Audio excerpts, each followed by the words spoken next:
네, 이 학습지를 보면서 또 정리를 해봅시다. 우리 4명의 사상가가 실존주의 사상가라고 했죠.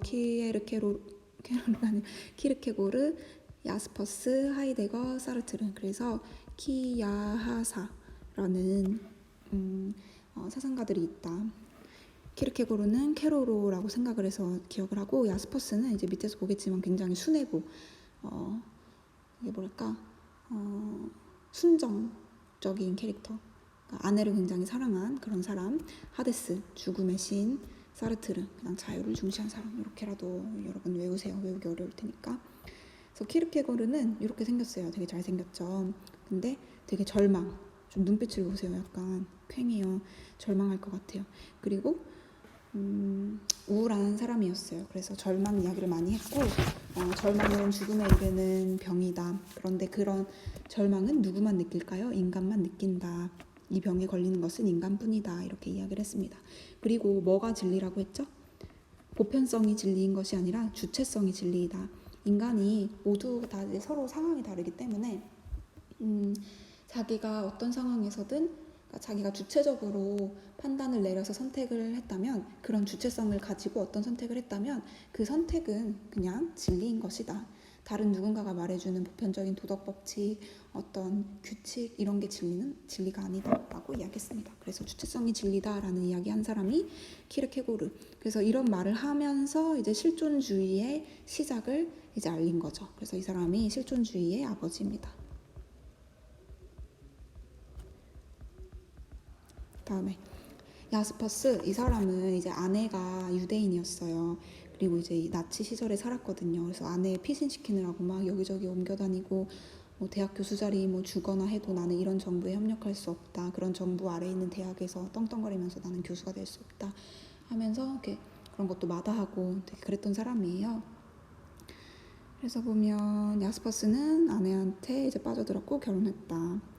그런데 독일인인 야스퍼스한테 시련을 안겨줬다. 야스퍼스는 독일인, 아내는 독일인이면서도 유대인. 나치 정권이 들어서면서 이제 야스퍼스는 유대인과 결혼했다는 이유로 반동문자로 간주되었다. 그래서 이혼을 권고했는데도 아내 이제 꿈쩍도 하지 않았고 대학 교수직을 박탈당하게 됐다. 근데 뭐 상관하지 않았어요. 그리고 자신이 체포돼서 죽임을 당하면 제발 아내랑 같이 묻어달라. 그걸 되게 좋아했나 봐요. 그리고 아내 생일날 죽었어요. 아내가 수모를 겪으면서 살아야 했던 독일 땅을 떠나기로 해서 이제 대학에서 좋은 대우를 약속했는데도 이제 거절하고 스위스로 갔다. 그래서 아내가 겪은 수모, 그로 인해 느낀 괴로움, 야스퍼스가 느낀 괴로움은 이렇게 독일 떠나야겠다라고 결심을 단단히 굳힌 거죠. 그래서 아내 생일날에 죽게 됩니다. 아내는 살아있는데, 아내는 막 꽃다발 받고 이제 생일 축하받고 있는데 죽은 거예요. 그래서 이렇게 됐다. 그래서 되게 순애보구나. 사람을, 이 사상가가 어떤 사람인지 알면 좀 친근해지잖아요. 그래서 좀 공부하는 데 도움이 되기를 바랍니다. 야스퍼스는 어떤 말 했죠? 특히 한계 상황을 이야기했다. 야스퍼스 한계 상황 이렇게 외우세요. 한계 상황은 인간 앞에 있는 벽과 같은 거. 예시로 전쟁, 죽음, 고통 이런 것이 있는데, 이건 인간의 힘으로 이렇게 뛰어넘을 수가 없어요. 인간의 이성으로 뛰어넘을 수 없어요. 그리고 이러한 위대한 벽 앞에서 신 계시는 거구나, 이런 나약한 인간과 비교되는 신이 있는 거구나, 이렇게 생각을 하게 되는 거죠. 그리고 이제 세 번째 사상가 하이데거. 지금 이게 하데스, 죽음의 신의 이제 동상인데 그냥 비슷하게 생각을 하세요. 하이데거, 죽음을 중시한 철학자다. 하이데거는 존재랑 존재자를 구분했어요. 존재자는 나무, 책상, 건물, 나, 인간인 나, 이렇게 존재하는 것이고, 존재는 존재자의 존재 자체, 존재하고 있음, 이런 겁니다. 존재자의 근거예요. 그런데 하이데거가 보기에 그동안의 철학은 존재랑 존재자를 구별하지 않았어요. 그래서 존재 자체를 탐구하지 못했습니다. 지금까지의 철학은 있는 것, 존재자만을 탐구한 거예요. 그래서 이거는 몰랐던 거죠. 그런데 이러한 존재란 무엇인가라는 물음의 부재는 많은 것을 은폐하고 있다. 그러니까 우리는 이제부터 존재자가 아니라 존재가 무엇인지 물어야 한다라고 이야기를 합니다. 그래서 존재 자체를 문제 삼는 질문인 존재 질문을 시작해요. 이 세상에는 왜 아무것도 없지 않고 무엇인가가 있는가? 있다. 존재 자체를 묻는 거죠. 그래서 존재를 중시했구나 이 사람은. 그리고 현존재라는 개념을 또 이제 자세히 설명을 하는데요. 여기에 있음이란 뜻이었죠. 인간은 존재의 의미, 그러니까 존재자들 중에서도 인간은 존재의 의미에 대해서 질문을 던질 수 있는 유일한 존재자입니다. 존재자들 중에서 나무, 책상, 건물이 존재의 의미에 대해서 질문 던질 수 있나요? 그렇지 않죠. 동물도 존재의 의미에 대해서 질문을 던질 수 없습니다. 인간만이 존재의 의미에 대해 질문할 수 있는 존재자입니다. 그래서 다른 존재자랑 구분되는데요. 네, 이런 예시가 있죠. 그래서 이런 인간의 독특한 특징을 독특한 면을 현존재라고 부릅니다. 그런데 여러분 질문이 나올 것 같아요. 아까 우리 학습지 할 때 하이데거는 현존재를 야스퍼스처럼 다른 사람의 시선을 의식하면서 타인이 규정한 삶의 방식에 자신을 끼워 맞추어 살아가는 존재라고 본다고 했잖아요. 이렇게 질문이 나올 것 같아요. 네, 그것도 맞고요. 그런 현존재, 타인의 시선에 맞추어 살아가는 인간은 현존재이지만 그러면서도 또한 가능성을 지녔어요. 타인의 시선에 맞춰 살아가는 그런 존재이기도 하면서 또한 나의 존재를 물어볼 수 있는, 존재 물음을 던질 수 있는 그런 독특한 존재이기도 합니다. 그래서 인간은 존재의 의미를 묻는 존재자이기 때문에 자신의 존재가 드러날 수 있어요. 그래서 이제 드러나다, 나타나다, 현이라는 말을 우리나라에서는 이제 번역할 때 쓴 거겠죠. 현존재. 여기라는 뜻도 맞고 나타나다라는 뜻도 이제 둘 다 가지고 있는 의미가 이제 현이라는 뜻인 거죠. 그래서 나 스스로 존재의 의미를 물어보는, 그래서 그런 질문을 던짐으로써 나를 나타나도록 나를 드러내는 존재, 현존재인 것입니다. 자, 그럼 여기서 다자인, 거기에 또는 여기에 있음이란 의미를 또 좀 더 볼게요. 인간은 거기에 있다, 여기에 있다 라는 말은 홀로 떨어져서 이렇게 존재하는 게 아니라 거기에 있으니까 거기라는 맥락 속에 있다는 말을 의미해요. 일반적으로는 이제 예전까지 철학자들은 인간이 있고 인간 A, 내 친구 인간 B 이렇게 있고 서로 존재자들이 따로따로 있고 서로 만난다고 여겨졌어요. 얘네들은 각각 독립적으로 존재하는 거죠. 그런데 그렇지 않고 하이데거는 존재자들은 항상 어떤 맥락과 상황 안에 있다. 이렇게는 존재하지 않고 어떤 맥락 속에서만 얘네들이 존재할 수 있는 거다라고 봤어요. 그게 이 의미인 거죠. 거기에 있음, 거기에 의미가 이제 맥락, 상황이라는 의미인 거죠. 그래서 어떤 맥락이 있느냐, 일단 두 가지로 크게 나누어서 사용의 맥락과 다른 사람과 더불어 있음의 맥락이 있다. 근데 여러분 이거는 그냥 몰라도 되고 그냥 이제 개념 완성 인강이랑 학습지만 보고, 그리고 교과서도 내용이 너무 적어요. 이거 보고 실존주의 뭔 소린지 잘 모를 것 같아서 제가 추가로 하는 거니까 그냥 읽고 그냥 듣고 잊어도 됩니다. 거기에 있다는데 이제 거기가 맥락과 상황을 의미하고, 그러면 그런 맥락은 어떤 맥락이 있느냐? 사용의 맥락이 있어요. 그래서 존재자들은 이렇게 따로 떨어져서 혼자서 존재하는 게 아니에요. 물은 어떤 맥락 속에서 마시는 물, 씻을 물, 화단에 물 줄 물, 이렇게 사용의 맥락 속에 존재하고요. 또 두 번째로 특히 인간이 여기에 해당되는데 다른 사람과 더불어 있음의 맥락에 존재합니다. 그래서 이게 무슨 말이냐면, 우리가 직관적으로 이해하기 쉬워요. 나랑 우리 교실에서 친구들이 이렇게 같이 있잖아요. 다른 사람과 더불어 있음의 맥락에 우리는 있는 거죠. 그런데 이 말은 또 이렇게도 이제 적용이 됩니다. 나랑 책상만 이렇게 있어요. 그러면 이런 상황 속에서 나는 다른 사람과 더불어 있는 거라고 할 수 있을까요?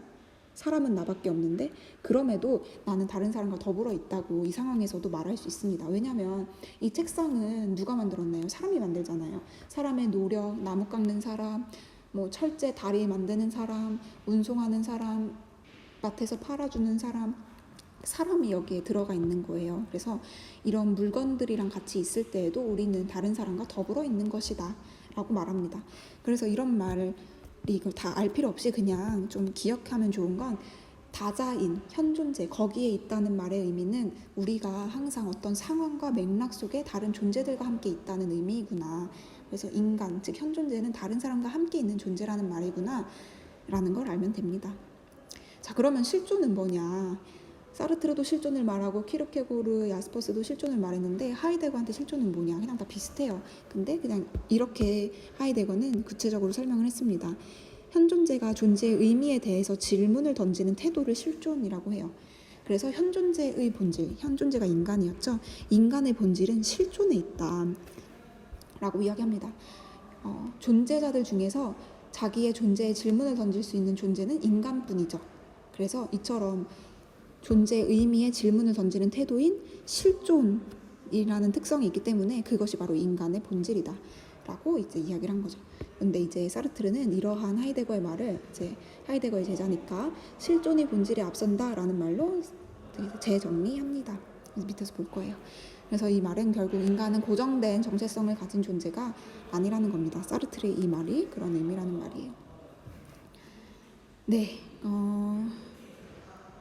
네. 존재와 시간이라는 책에서는 그러니까 우리가 지금 왜 시간을 이야기하냐면 죽음이라는 게 하이데거, 하데스한테 중요한 거라고 했잖아요. 이 죽음을 설명하기 위해서 시간을 먼저 공부하는 거예요. 그래서 존재와 시간에서 시간이 왜 중요하다고 생각을 했는지 봅시다. 우리가 현 존재의 의미, 아까 위에서 봤죠. 자기의 존재에 대해 질문을 던질 수 있는 존재자. 이런 현 존재의 의미에서 알 수 있듯이 그런 의미도 있고 이제 거기에 있음. 그런데 거기는 어떤 맥락을 뜻하고 그 맥락은 나 혼자 있는 게 아니라 다른 존재와 있다는 거였죠. 그래서 존재는 그 자체로 홀로 존재하는 게 아니라 사용의 맥락 그리고 여러 사람과 더불어 있음의 맥락 속에 있다 라는 거 알 수 있었죠. 이거 아까 전에 지금 우리 2번에서 알 수 있었던 거예요. 위에서 알 수 있었던 건데 이런 맥락 속에는 뭐가 들어있을까요? 시간이 들어있어요. 그래서 우리는 시간 안에서 존재합니다. 그런데 이때 시간은 가능성을 의미해요. 즉 가능성이란 말은 딱 정해져 있는 것이 아니라 이렇게도 될 수 있고 저렇게도 될 수 있다는 거죠. 즉 객관적인 딱 정해져 있는 그런 시간이 아니에요. 여러분 한번 질문을 던져볼게요. 시간을 떠올려 보세요. 이 밑에 보지 말고 시간을 한번 떠올려 보세요. 눈을 감고. 뭐가 떠오르나요? 어딘가를 향하는 시간. 1분, 2분, 3분, 1시간, 하루 이렇게 뭔가 지나는 시간. 어딘가를 향해서 나아가는 시간을 떠올리게 되죠. 그런데 어딘가를 향한다는 말은 단순히 시공간적 나열만으로 설명할 수 없어요.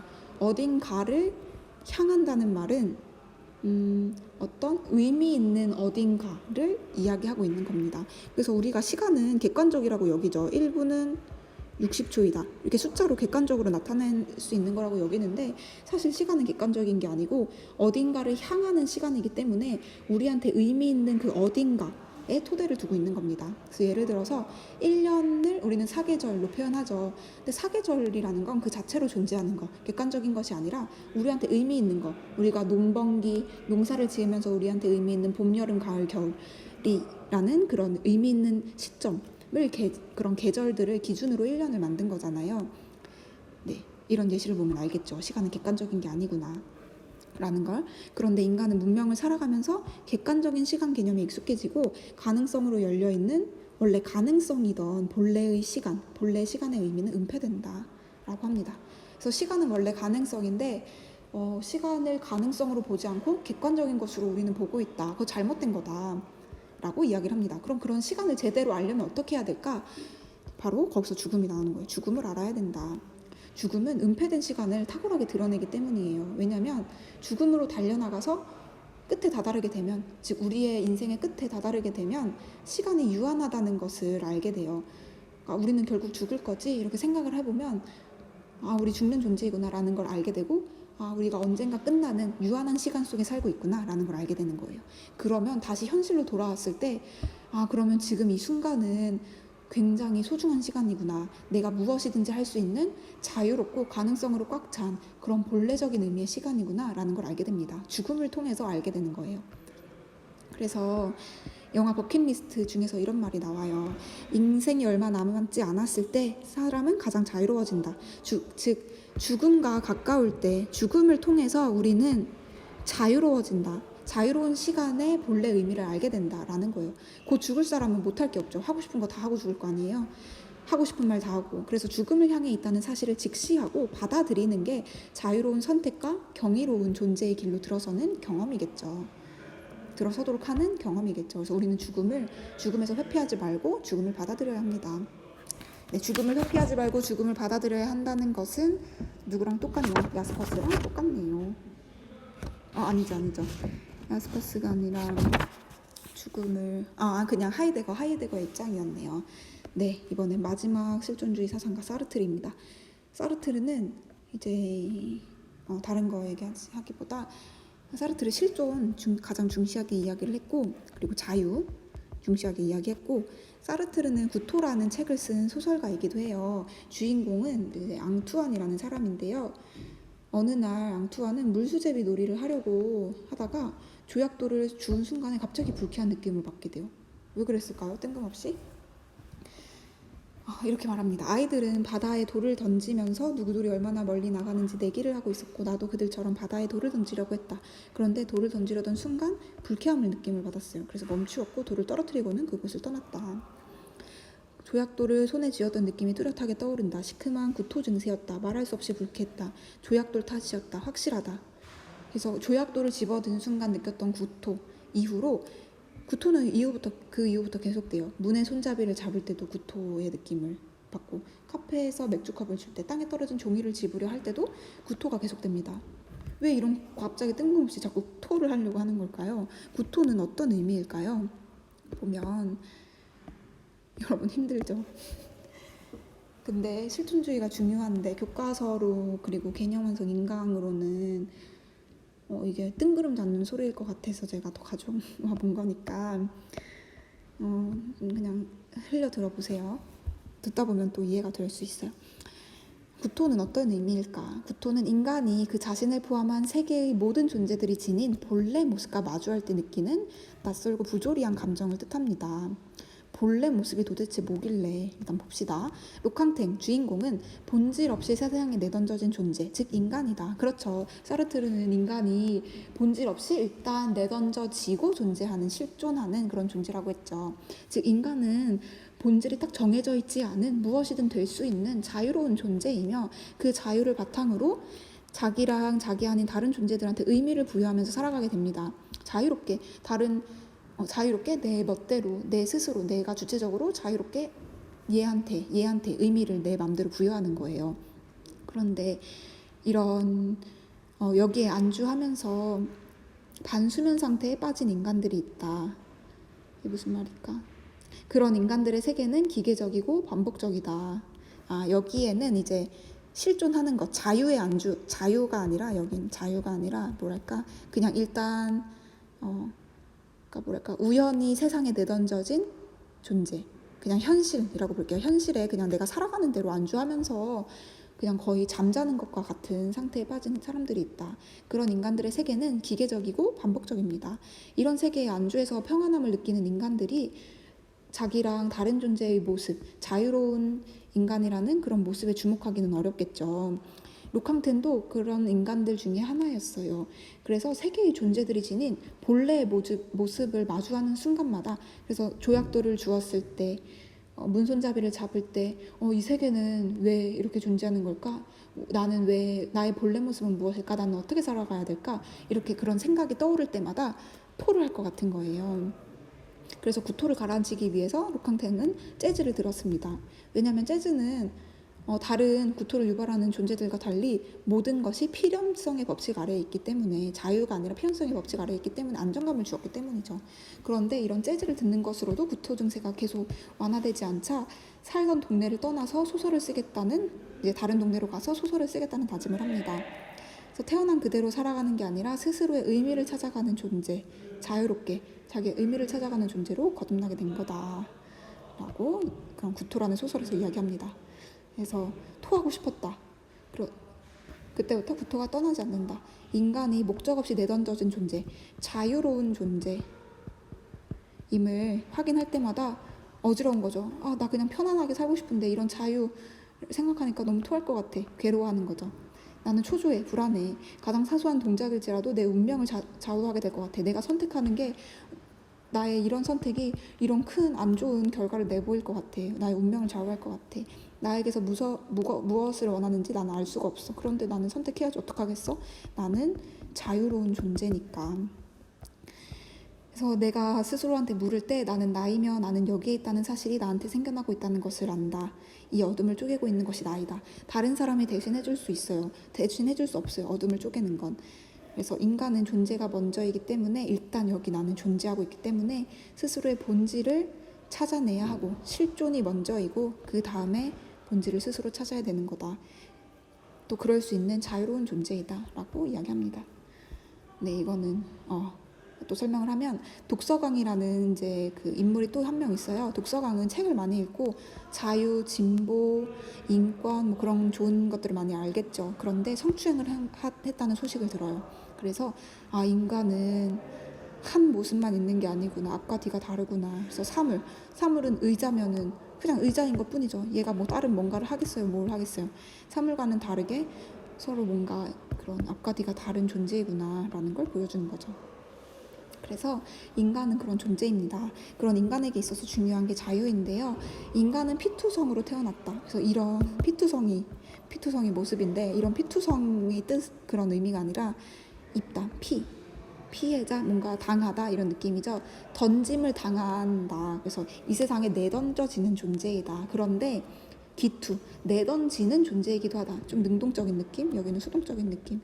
나는 이 세상에 내던져졌지만 스스로 나를 내던지는 존재이다. 자유롭게 이것도 해보고 저것도 해볼 수 있는 스스로 내던지는, 기투하는 존재이기도 하다. 피투성으로 태어났지만 기투하는 존재이다. 의 의미겠죠. 그래서 자유 봅시다. 너무 많아요. 그쵸? 여러분들이 한숨 쉴 것 같아요. 자유. 그래도 봅시다. 봐야 돼요. 세계 안에 우연히 던져진 존재인 인간은 자신의 본질과 목적을 세계 안에서 스스로 창조해 간다. 우연히 던져진 존재, 피투성인 인간, 피투성을 지닌 인간은 자신의 본질과 목적을 스스로 창조해 가야 합니다. 우연히 내던져졌기 때문에 본질이 없으니까 어떻게 이렇게 스스로 창조해 갈 수 있을까요? 인간은 자유로운 존재이기 때문이다. 세계 속에 우연히 던져진 잉여물로서 우선 실존이 먼저이고 그 다음에 본질을 창조한다. 실존이 먼저이고 그 다음에 본질을 창조하는 존재이다. 읽어봅시다. 우리는 너나 할 것 없이 어느 누구도 거기에 있어야 할 하등의 이유를 갖고 있지 않다. 당황하고 막연히 불안해하는 존재들은 다른 존재들에 비해 다른 존재들, 의자, 책상 이런 것처럼 본질을 가진 존재들에 비해서 나를 잉여 존재, 이유 없이 태어난 잉여 존재라고 느낀다.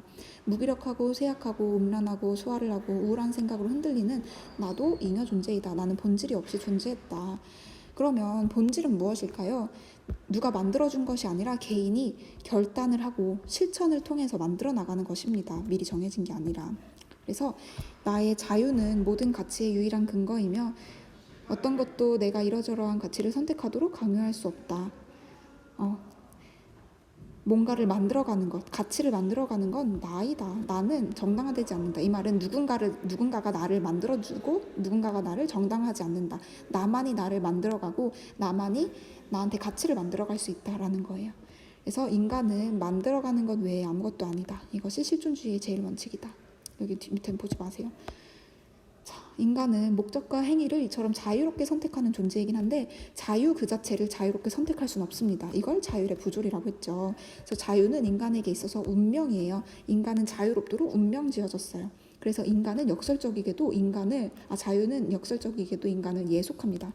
인간을 노예처럼 어딘가에 복속하게 만드는 거예요. 그래서 자유가 운명이라는 말은 인간은 어떤 경우에도 선택해야 한다는 존재라는 거죠. 그래서 인간은 자유롭도록 저주받았다. 자유롭기를 그만둘 자유가 없다. 자유의 부조리. 이 밑에 여러분 보지 맙시다. 네, 여기까지만 보고 실존주의 월요일날 활동합시다. 수고했어요.